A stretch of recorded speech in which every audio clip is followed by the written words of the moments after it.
Welcome to the deep dive. Great to be here. Today, we're really diving into something, well, foundational. It shapes pretty much everything we do, our mindset. And we're looking at it through a specific lens, this phrase, I will win. That's right.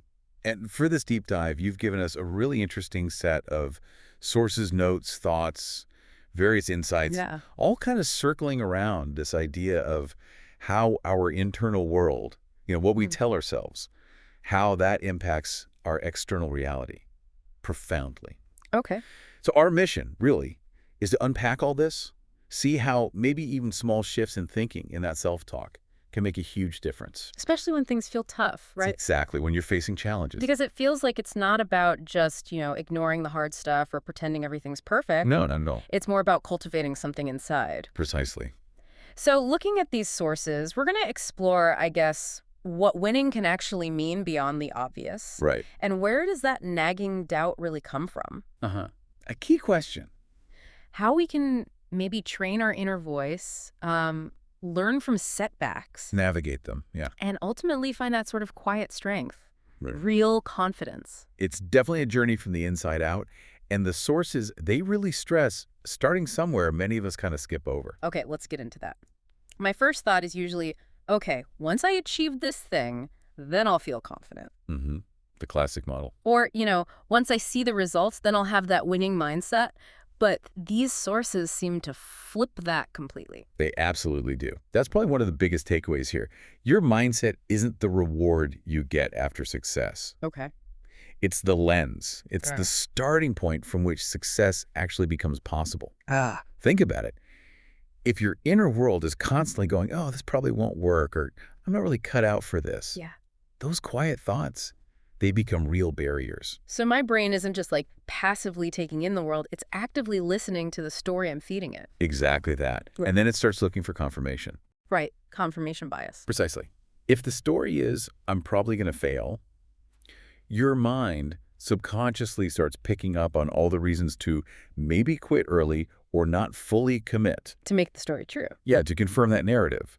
But if you plant a different seed, even a tiny one, maybe just, I'll learn from this experience, Right. or I'll keep going today, or even just, I will win my own way. Your brain's focus actually shifts.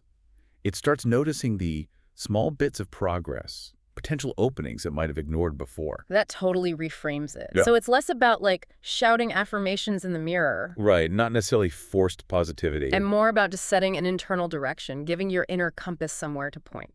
Well put. Yeah. And this whole I will win idea, the Yeah. sources mention it doesn't have to be this like triumphant battle cry, right? How does it actually show up? Often, it's incredibly quiet.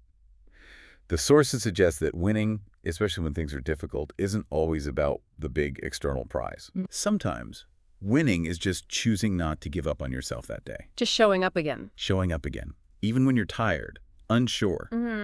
That's a win. There's that really powerful story in the material, wasn't there, about someone feeling completely stuck. Yeah, I remember that one. Everything felt like a dead end, not feeling strong or smart at all. Right. And in that moment, just the act of writing down, I will win. It wasn't based on current confidence or even a plan. It was a need. It was a need for something internal to just hold on to. Yeah. And it didn't instantly fix the situation. No, the circumstances didn't magically change. But it clearly started to change the person. And that's where it gets really interesting, doesn't it? That quiet internal statement was the spark. The beginning of a shift. The beginning of a shift that eventually did lead to profound external changes. It just highlights that winning can be this deeply personal internal victory. Yeah. Independent of anyone else noticing or applauding. Exactly. Which brings us neatly to another really powerful idea in the sources. Belief itself. That belief is a choice. Right. This is huge. All right. Because doubt feels so automatic. Oh, absolutely. Like it just walks in without knocking. Yeah. You get excited about something new and boom, there's the voice. What if it fails? Can't really do It that. can be really loud, really intrusive. But belief, the way the sources talk about it, it's often quieter. Needs an invitation. They have to cultivate it. And there's that really thought-provoking bit. When you hear that doubtful voice, is it actually yours? That's a great question they pose. Often it's not originally yours. It's like an echo. An echo. Yeah, an echo of past stuff. Maybe a dismissive comment from years ago, a friend who didn't get your dream, just societal messages we absorb. And we adopt them. We adopt them unconsciously, repeat them internally, and then kind of live within the walls they build.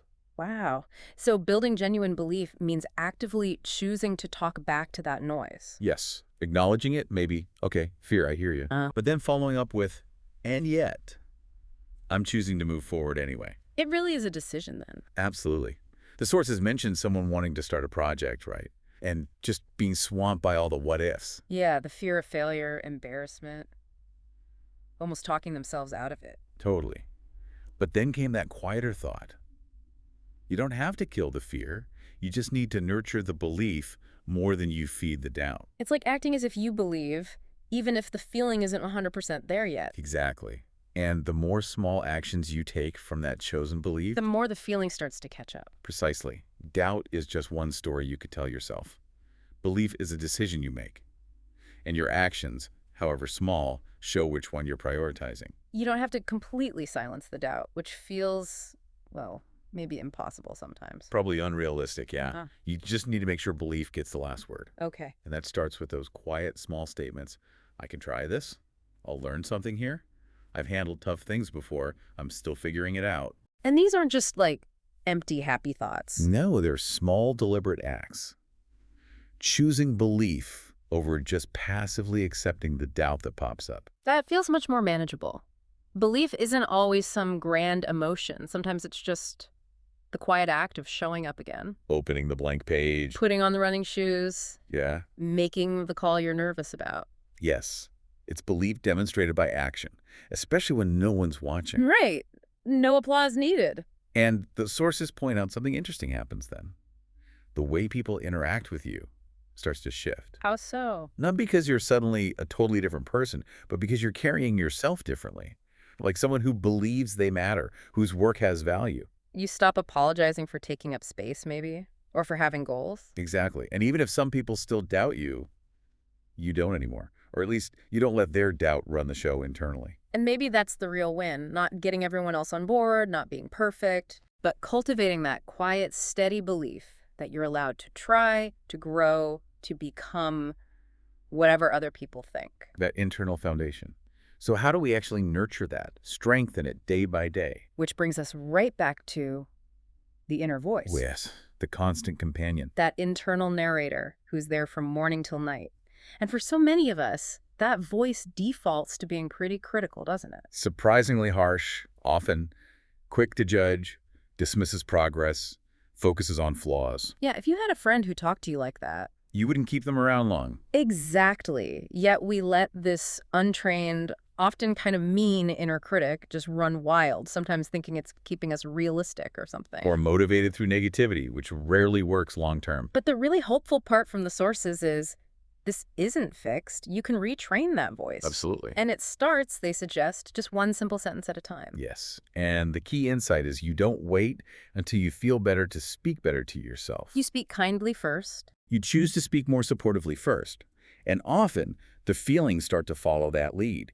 It's quite counterintuitive for many. So those small, deliberate sentences become tools. Powerful tools. They're not just feel-good fluff. They're like mental rewrites, as the sources put it. Mental rewrites. I like that. So instead of, ugh, I messed up again, you practice, okay, that didn't work out. What can I learn? Or instead of, I'm so lazy, maybe I showed up today, that counts. Exactly. Instead of, I'm just not good enough, try, I'm still learning, and that's okay. These small shifts change your whole internal posture. They send a different signal to your system, right? That you're fundamentally okay, you're resilient, you can grow, even when things are messy. And the sources are really clear. You don't have to fully believe the rewrite the first time you say it. Oh, that's important. The power is in the practice, the repetition. Because the inner voice is trained by repetition anyway. Precisely. Yeah. It learns the dominant tone you feed it. If you constantly feed it, I'm terrible at this, it internalizes that, looks for proof. But if you start choosing to say, I'm getting a bit better, or I understand more now. You start finding evidence for that story. Slowly, maybe, but surely.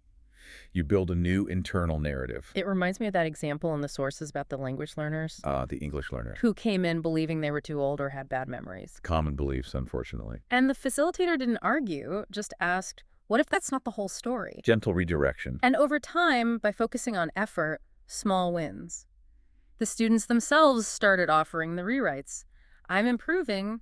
I understood more. I surprised myself. The results follow that internal shift. So you don't need the loud, I will win, but you do need to gently, consistently interrupt the voice that says you can't or you shouldn't try. Yes, it's that consistent, quiet, self-compassionate talk that builds real strength, not a fake positivity shield. And when that inner voice becomes more of a kind ally, Yeah. something happens, right? You stop needing constant outside approval. That's a huge outcome. You stop needing external reassurance so much, you're not afraid of silence, because the voice inside is actually supportive. And that internal strength is crucial because, well, life happens. Exactly.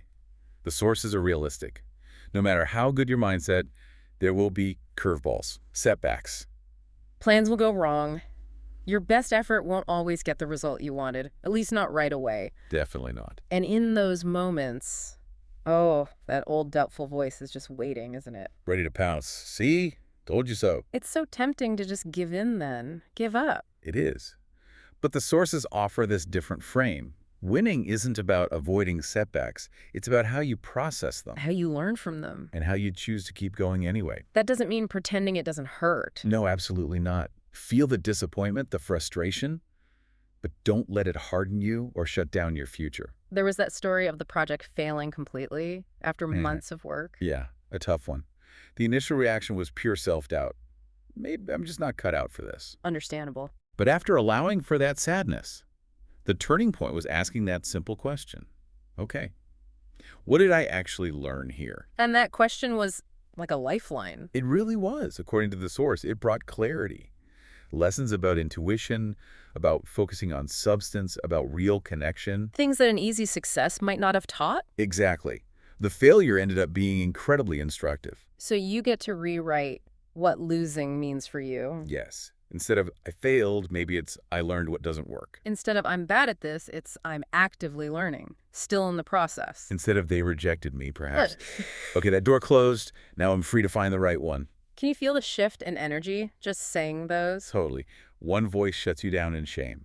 The other keeps you open to learning, to possibility. So when you believe you can win, even through the setbacks, you start building wisdom, not just chasing outcomes. You stop waiting for everything to be perfect and start respecting your own messy journey. The truth is, those overnight successes often have a long trail of quiet failures behind them. Almost always. The key was they didn't let a stumble end the story. They used it as feedback. Listened for the lesson and chose to try again. Maybe differently, maybe smarter, but they kept going. You're not defined by one bad day. You're not doomed by one mistake. You're always in a state of becoming, right in the middle of unfolding. Sometimes failure is just feedback. Sometimes losing makes space for something better. Sometimes being humbled guides you closer to your truth. So next time you stumble, pause. Instead of just reacting with criticism. Gently ask, okay, what's the lesson here? How can I use this? How can I show up wiser next time? And then crucially take one small step forward. Your path isn't over just because it got messy. You're still writing the story. Still writing. Which brings us to the final, really powerful idea in these sources. What does it really mean to win? Not with fireworks, but with quiet confidence. Yeah, for many, the image is the trophy, the applause, the number. External stuff. Right. But the sources suggest, for a lot of us, the most meaningful win is much quieter. What is it then? It's that internal moment when you realize you don't need to prove your worth to anyone else anymore. You're still working hard, still growing, but you're doing it mainly for you, from internal validation. That sounds like quiet confidence. Exactly. It doesn't need to shout. It just knows I'm on my path. I know my direction. I don't need external validation for this journey. And that's powerful because it's stable, isn't it? It doesn't wobble when the outside world gets noisy. Right. When you truly believe in your own path, even a quiet one, your choices start to align naturally. You protect your energy. You protect your energy. You honor your commitments to yourself. You stop comparing your messy reality to someone else's curated feed. And you find the real victory wasn't the attention, it was internal alignment. Are you living true to your values? Are you respecting your own effort even when no one sees? Can you be proud of how you treat yourself when you're alone? That's the win that That's the lasts. win that sustains. You don't need to broadcast every step. You don't need to justify quiet dreams. Just grow. Just grow, silently, steadily, rooted in your truth. Let the quiet work speak. Let your inner peace speak. Let your presence, grounded in that self-belief, be the statement. And yes, some people might underestimate you because you're not loud about it. And that's okay. It's perfectly okay. They'll likely feel the quiet strength of your consistency over time. And when they eventually ask, how did they do that? You'll know it wasn't sudden magic. It was built moment by moment. Quiet discipline, patience, trust in the process. You whispered, I will win to yourself long before anyone else heard. And now you're just quietly living it. Gently, powerfully, authentically. So don't be afraid to build your dreams in silence. Take the time you need, build something real, brick by quiet brick. Your win doesn't need noise to be real. You don't owe anyone an explanation, ultimately. Okay, so let's just quickly recap the journey through these sources. Right. Key takeaways. Mindset. That's the starting block, not the finish line prize. Belief. It's a choice you make, you cultivate, not a feeling you just wait around for. Training that inner voice, critical work, making it an ally. And setbacks, they're not dead ends. They're actually opportunities to learn, to get stronger. Yeah, fuel for resilience. And that core idea that I will win isn't some big shout. But a quiet seed. A gentle, persistent seed planted inside, nourished by self-talk, by chosen belief. That feels like the heart of it. Definitely. That true winning often comes from that quiet confidence, that internal alignment. It's less about the outside world's reaction. And the freedom in knowing you're not stuck with old thought patterns. You can choose new ones. Start small. Right now. So for you listening, as you reflect on this, think about that inner voice. It's the one you hear most, right? Constantly. What's just one simple, kinder, more supportive sentence you could choose to practice saying to yourself starting today? Just one. And how might repeating that one sentence, quietly, gently, how might that start to change the story you're living? Because remember, the deepest wins often start right there, inside. We really believe in your capacity to cultivate that strength. One thought, one sentence, one quiet step at a time.